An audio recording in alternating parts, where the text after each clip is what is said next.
So you've been involved in nationalist politics now for many decades, and now you've founded a new political party, Homeland. Why have you done so? Wow, big question. It's not something I had intended to do. It's not something that was planned.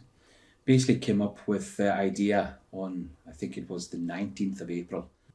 We were all of same mind and determination to promote community politics, and felt that no other nationalist organisation in this country has actually focused on that to any large degree. I was heavily involved in the BNP back in the time when we started putting community politics to the fore.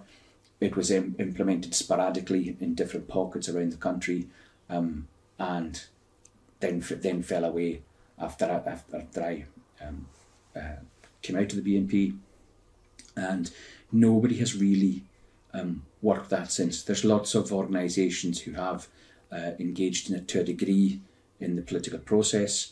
There are organisations at the moment who I think are doing fairly well in canvassing and leafleting during the election period.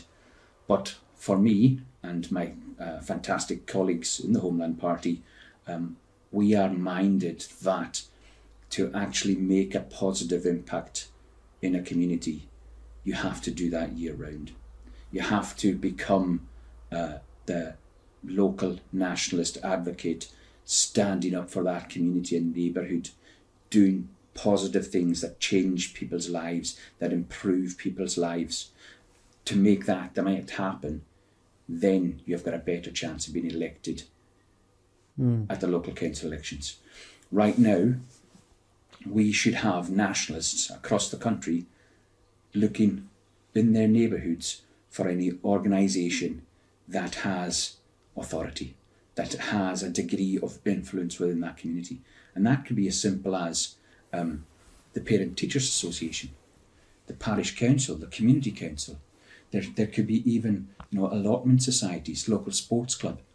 There are lots of opportunities for upstanding nationalists in a community to be recognised as leaders within that community, to have a positive influence on the children in that community, with youth clubs and sports clubs, or on the wider members of that community through the parish councils, the community councils, getting involved in organisations that help old folks, getting involved in initiatives like looking after parks and things like that.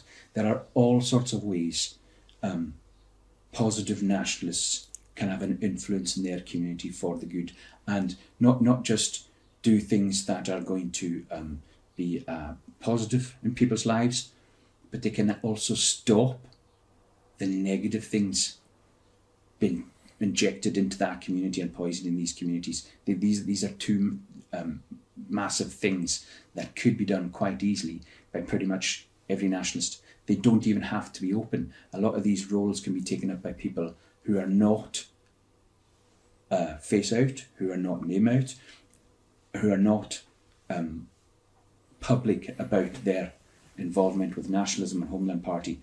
They can be done by anybody.